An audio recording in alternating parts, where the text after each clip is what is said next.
You're listening to Let's Talk Jobs, where we give you practical insights into jobs and careers.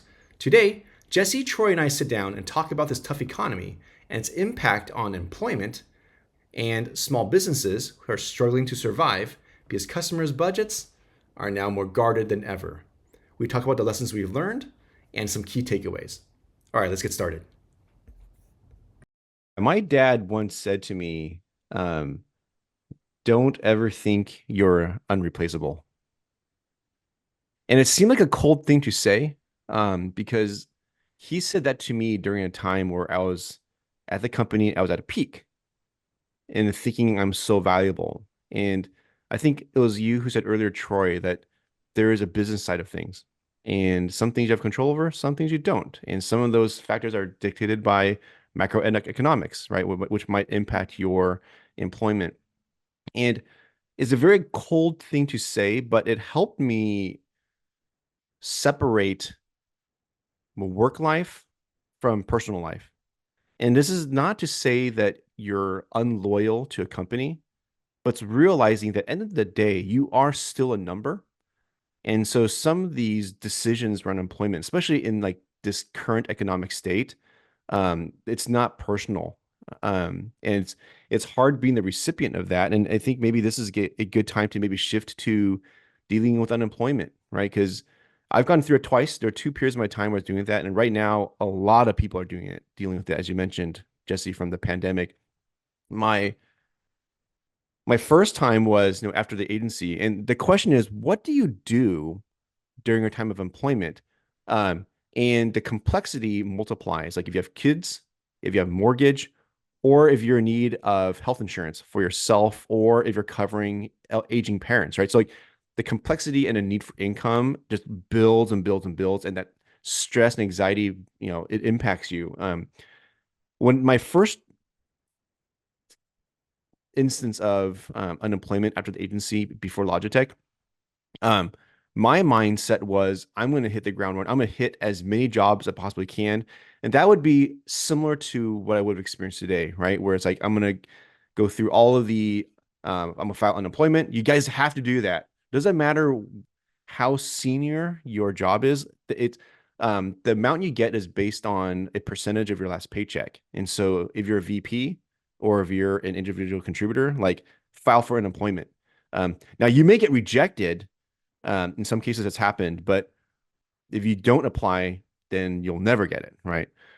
So I played for unemployment. I had a mortgage at the time, so I went through the California state, the job listings of held by the government, and every day I was doing job searches, right? And in order to maintain your unemployment status, you have to provide a log of that proves that you've been job searching, right? And so whether it's submitting through the site or whatnot, you always had to provide a record of that.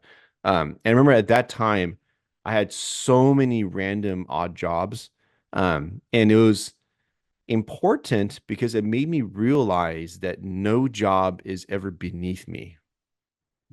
Doesn't matter if I am doing VP level work, if I'm doing barista work, nothing is invaluable if you know what you want to get out of the experience. And I think that was a first time work. Again, coming out of the agency experience, I'm struggling with my sense of identity. So I was really trying to build myself. And so I made it a goal to take every opportunity, and all of them were temporary jobs.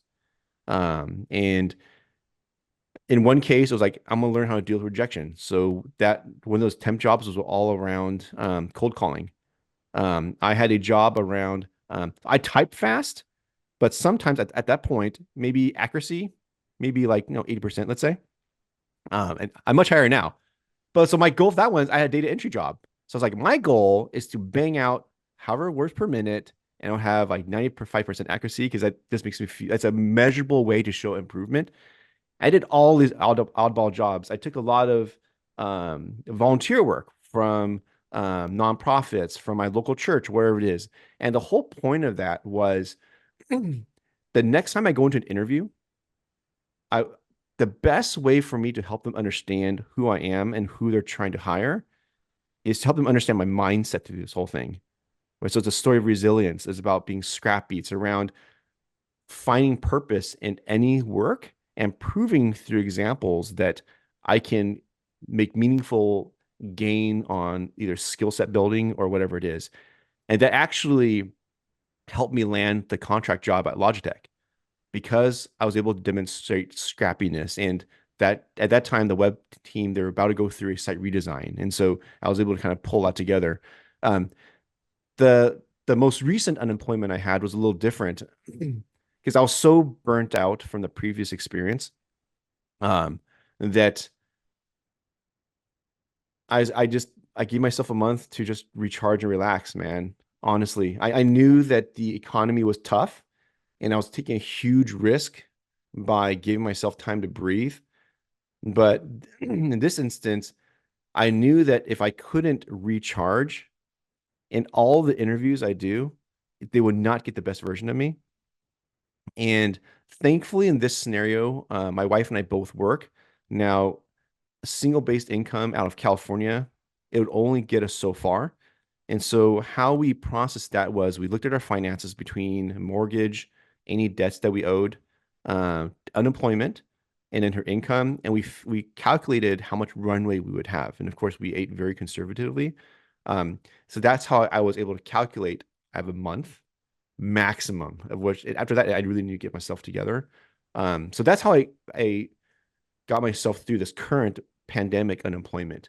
Um, Leveraging connections was really, really important. And actually landing my job at Fortinet it was fortuitous because my hiring manager reached out to me prior to joining A10, which is my previous job. So 2 jobs ago, he reached out to me and it just didn't line up. And so I had sent out actually this whole podcast actually wouldn't have happened if I wasn't unemployed. Actually, talking about like silver linings, because at that time I put out a message on LinkedIn, say, "Hey, look, I'm unemployed, but I'm just trying to help people. So let's have a conversation if you need a sounding board." So that message resonated with a lot of hiring managers, and so I put myself out there. And one of those conversations just happened to be with my current hiring manager, and that kind of turned things around. How about you guys? Like, what are you obviously you guys are running your own businesses, and so there's periods of like hyper growth and periods of slowdown, and you are your own manager. Hopefully, you're a good manager to yourself. How are you dealing with all that, especially with today's climate? I mean, there's definitely ebbs and flows, and I. It's funny as a my own manager. I'm pretty bad about finding time for business development, but I've been pretty fortunate that my network just kind of when things lull, things tend to come back. But the one thing I would say, like, I wish I had going back earlier in my career, I had 2 periods of unemployment. One was self-induced. I walked out of a PR agency during the original .com bust, which is the worst time to walk out because things were getting really hard for me, and I was so immature at that point. I couldn't deal with it. And the second was that period I mentioned where I already had sort of wheels in motion. But the first period, I wasted a lot of time, basically procrastinating on doing what I should have been doing every day. Should have been looking for job opportunities or resumes. But the one thing I wish if I could go back now, I would say schedule, 2 to 3 things per day that push you toward finding the next job. But equally as important, schedule a period of time to do something that is something you're passionate about, to to sort of give yourself a break, but also clear your head a little bit. Like if this were to happen to me today, that thing would be disc golf. I'm really into disc golf right now. And so when my business is slow today, if I have a day where I don't have a full slate of jobs to do, then I will go out to the disc golf and I'll throw some discs. I also gave advice recently to a family member who's trying to make a transition. It's like, he was kind of unsure of like, where to start. And I think, the advice was like, just find one thing per day to do while you're in your current job to find the next thing, which is, reach out to somebody in your network that you haven't connected with for a long time, or find 5 jobs online through a search that you want to apply for. But then you can apply for them a different day. But just identify opportunities. Just do one thing per day. And I think during unemployment, if you can mix those two things, finding time for yourself, do something that moves you forward, I think you're going to feel good about what you did at the end of the day. Yeah, I would agree. I think it's so important to have that balance, right? To have those things outside of work that fulfill us, that fill the well back up. And I've had some periods of unemployment. Ironically, one was I was laid off on my 30th birthday in September. It was August 11th, 2001, and 30 days later, there's obviously the big terrorist attack. And there was I lived in LA at the time, and there was all this like hysteria, around the mail. I don't know if you remember the anthrax scare and all this stuff. And so I had been working at the LA Times for a number of years, and I got laid off, like I said, on in August 2001. And it was a while before I found a freelance job, and I had been freelancing as a copywriter for an agency doing doing movie taglines. But I really didn't, and it was a great book, but I didn't know what to do with it. I didn't really even know what agencies did. I just kind of fell into this role because I had picked up a job editing a literary journal that happened to be, produced by this partner in an ad agency.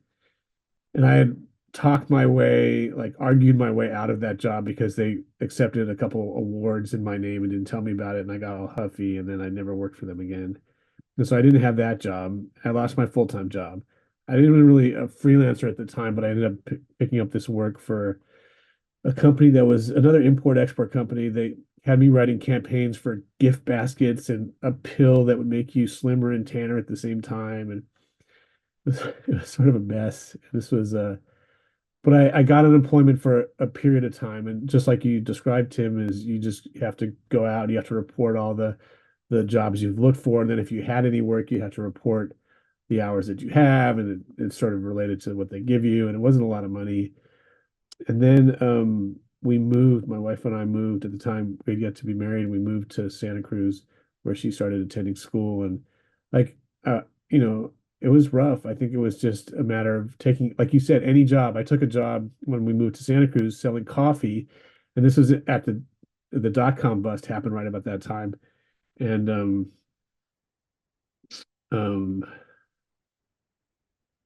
um, the so I was selling condiments like coffee, not condiments, but coffee, snacks, and things like that in Silicon Valley to these office, to offices, to folks that previously had been good customers and maybe they had shrunk, so it was really hard.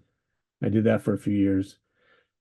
And then I got laid off actually from Logitech on my 40th birthday, about 10 years later, 2011. And I don't know if you remember, but a new CMO was brought in. They changed the whole structure, and I had been a writer, and they wanted to convert everybody to brand managers. And I had recommended a colleague, a friend, and then he ended up getting a writing job and being converted into the brand manager. And I was one of the people that got laid off. And fortunately, there was someone that was working there at the time, Alex Lopez, and he ended up sending a bunch of work my way right after I got laid off, and that got us through. At that point, I had a young child, and we didn't yet have a mortgage, but we had significant bills, and so it was a little bit of leaning on my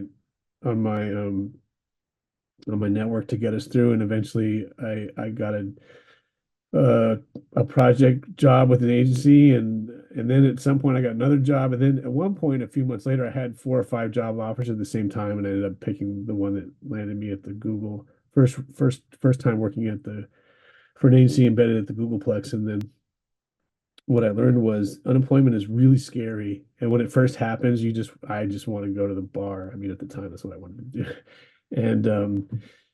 And I wanted to run away from it, from the pain, from the feeling like I wasn't of value, that it didn't matter all the things I had accomplished. I really didn't make the cut. And so I took it very personally, even though we know business is in most cases not personal. I do think there's a sort of uh, exception to that is when you run your own business, even though it's still business, if you have a business, I think, and this is not necessarily the case for me now, but and you have employees, it becomes a little more personal, especially the times I had a couple boutique agencies. I was working all the time, and it became such a big part of who I was and how I spent my time that it sort of bleed into that personal thing. And I think there's something actually, and you see this on LinkedIn where people sort of bleed they call it personal brand, which I sort of despise this term, but it kind of bleeds your career into your right. You hate that. That's what the thumbs up is for, right, Troy? And it's like it's your personhood, but it's also your brand, and they call it a personal brand, and like how you present yourself on LinkedIn is who you are. And I think it's a bunch of bullshit, but there is, I think, instances, especially when you're in a lot of cases when you're owning your own business, and maybe you've done so for a long time, or I haven't been in this situation, but it's a family business. I think it becomes a little more personal. But let's just, for most of the business I've been in, corporate or agency or even freelance, you're right. It's a layoff is not personal in most cases, and almost every, it's something structural has happened with the business or the business climate or the market or the economy or whatever, and you just happen to be a number on a spreadsheet that goes in one column, and that happens. So in terms of once I moved into a freelance capacity, and I was um, consulting with more than one client at the same time. I think my experience, like you've described, Troy, is it ebbs and flows, and I've had some clients for a number of years and others that have come and gone, and I've never been completely out of work, and I've often had a little too much, and it's been more a balance between what can I successfully take on and still deliver.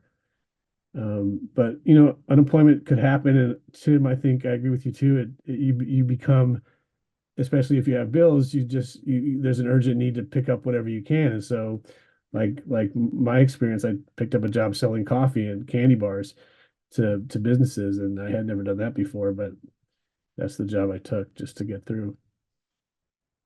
Yeah, I think for anyone, first of all, thank you for sharing that, you guys. Like, I totally agree with all of that. And for anyone who's navigating unemployment right now, there's 5 things I would recommend you guys do. First of all, make sure you're on sites like LinkedIn or Indeed, or Glassdoor, right? They have job boards. They're built for recruiters to find you. So make sure you're there. Also know then that the way people find you is through keywords. So the whole discipline of search engine optimization, it applies here. Know what keywords recruiters are looking for, and make sure you mention something like that in your like LinkedIn profile, for example. What you don't want to do is regurgitate roles and responsibilities as posted in just a thumbs up again, as shown up in a job description and copy and paste that. That's not what we're looking for. But you should rewrite your resume in a way that you show results and your impact. And in your description of those impact, make sure those keywords are in there, right? Because that way your profile is discoverable by people. The next one I would recommend is work your network. And I don't mean like to be like annoying, but when you're looking for jobs, the best way to get in is through job referrals, right? So start looking at brands that you want to work for, or look for people that can have a strong referral for you. Look where they're working and start looking at those job boards, because that's the best way to kind of get you in. For your LinkedIn specifically, do a post about specifically what you're looking for. You'll see a lot of people these days, they do open to work. Hey guys, I'm looking for work. If someone can help me, maybe here's a job or two. Do more than that. Say these are the examples of kind of jobs I'm looking for, or maybe these are my skill sets. Because remember, a lot of the people who are responding to these, they're not necessarily people directly in your network. Anytime someone does a thumbs up on your post or does a comment on it, that shows up in their feed as well, right? So now your exposure to the broader audience, to second and third degree connections, that's how it happens. So make sure you're very articulate about what you're looking for. The next one is get in contact with headhunter agencies. In all of my unemployments, I like when you have a job, they're often reaching out to you, right? Whether you're a manager and they're trying to offer their services to you, or they're trying to see if you're available. Now that you're available, make sure they know you're aware. And so what they need is a concise description of what you are, what you can do. So a cover letter is often helpful, and your resume, but get yourself in their system. And so you're an employable resource for them. And the last one is going to sound a little silly. It's around controlling your budget. I see a lot of right now, if you had the fortune of being laid off with severance, your first reaction could be like, hey, I'm going to take the month off, like I mentioned earlier, right? I'm going to take this month off. It's going to be for me. I'm going to travel or whatnot. This economy is tough. So every dollar you sink into the luxury of a vacation, for example, just know that that could potentially shorten your duration of what you can be unemployed for finances. So just budget accordingly. I can't eat oatmeal to this day because the first time I was unemployed, I'd made a decision to, I think my daily budget allowance for food was $5 to $10. Another thumbs up. Thank you, Zoom. And what that meant was all I could do was sugar and salt. I couldn't put toppings. I couldn't afford fruit. But you guys, like spending like $15 a week on food, you stretch your finances really far. That's also why I can't eat anymore. Also, I'd save money aside for a wedding ring. And I promised myself I wouldn't dip into that. And so I made extreme cuts in other areas of my life. I did that. So those are the top things I would recommend. Now, right now, AI is already upon us. And so if you mentioned, Troy, that like take this time every day to do something meaningful. If you're going to do something meaningful, learn about AI. Could be the tools, understand the landscape, maybe find a way for it to help productivity. OpenAI they just announced like ChatGPT 4.0. It looks fantastic, you guys. As a matter of fact, I can see now certain job categories getting displaced as well due to their ability to visually identify, read, and just provide meaningful insights that a translator, for example, would be able to do. And so that's in a Google at I/O. This week they also announced a lot of changes as well. So just be familiar with that, because as you're going into these interviews, being able to tell your story and having them understand who you are as an individual is important, but also knowing that you're aware of the top trends just allows you to be more future proof in terms of your marketability. So make sure you save some time to do that while you're decompressing during this time of unemployment. I would add to that if there are particular topics that are adjacent to the kind of work you want to do that you're passionate about, write about those topics as well. And not just Jesse, by the way, is a master at this. If you want to look at his LinkedIn profile, he's really good at taking a topic that relates to his work and my work as well, and posting about it. But yeah, write about those topics on LinkedIn because it's a great way to get noticed when you showcase your expertise and passion for a particular product or a particular topic. Yeah, there was a designer who I was kind of mentoring during this time of unemployment, and his specialty was a very specific illustration style. And what I told him was like, you know what, while you're looking for jobs, start showcasing your work, and not just showcasing the work, but the in progress work. So I think that's more fascinating, right? So like if you look at just end product, then it's very subjective on whether you like it or not. But how you deconstruct or approach a design problem to arrive at your solution and kind of talking about the tools you're using or methodologies or inspiration, that gives someone who doesn't know anything about you context of how you operate and work.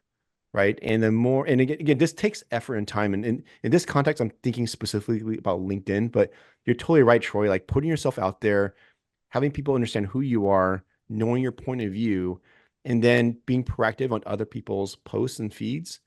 All that does is increase your visibility to people who are not number one direct connections of yours. And that just helps improve your reach. And I also add in terms of and thanks Troy for the nod to at least one person's reading my posts. And there it is, the fireworks. Why do I get those too? No, do it. It's not doing it. Okay. I was gonna say the other interesting thing about or avenue on LinkedIn that is available is there's all these people that are experts, and many of them are very willing to talk to you about how they get there. And so one of the things I've done is not only be more active in terms of posting stuff, but and some of that's been very gratifying. And sometimes folks reach out with, very for me, it's very inspirational because they've been touched by things I've shared.